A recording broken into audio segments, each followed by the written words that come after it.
ఏ party? ఎందుకు నవ్వుతారు అక్క మీరు?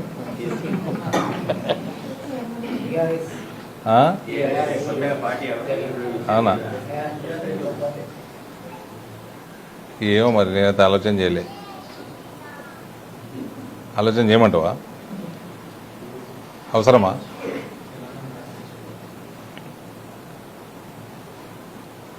ఆయన నాయన మీద ప్రభావం అయితే ఉంటుంది, ప్రజల మీద ఉండకపోవచ్చు కానీ ఆయన నాయన మీద అయితే ఉంటుంది. ఆయన నాయన వాళ్ళ అన్న చేసిన లంగ వివరాలన్నీ బయట చెప్తుంది కదా.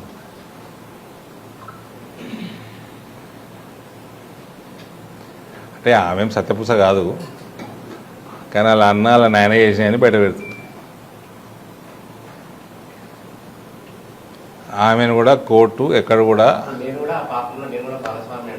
అంటుంది.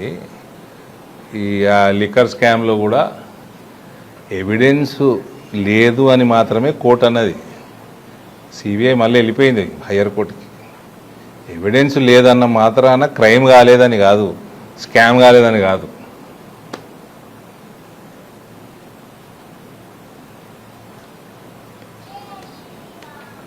ఎవడు సత్యపూస, కల్వకుంట్ల కుటుంబంలో ఎవడు సత్యపూస కాదు.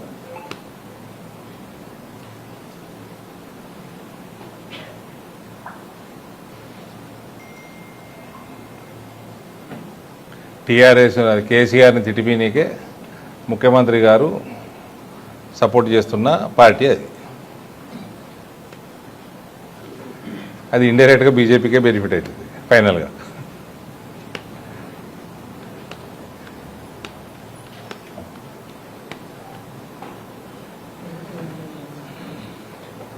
ఇంకా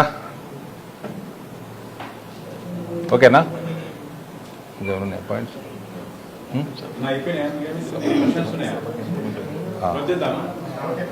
సభకి మన జిల్లా నుంచి, కామారెడ్డి జిల్లా నుంచి, ఉమ్మడి జిల్లా నుంచి ఏ రకంగా తయారీలు వ్యవహారం అన్నది మా పార్టీ మీటింగ్ ఉంది ఇప్పుడు నెక్స్ట్.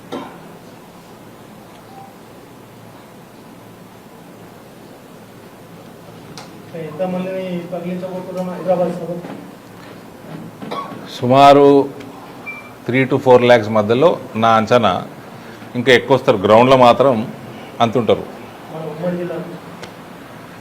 డిస్కషన్ అధ్యక్షుల పైన అదే కూర్చుంటాం. ఏమంటే అందరు వస్తారు. మోడీ గారి సభకి స్వచ్ఛందంగా వచ్చేది, మనకు సవలతులు ఏర్పాటు చేస్తే చాలు.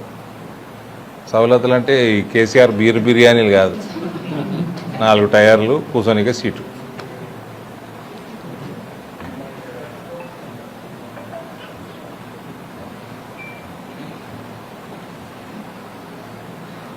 పాపం మా కార్యకర్తలు ఏదైనా ఎండకి ఇంత చల్ల వస్తే చాలు.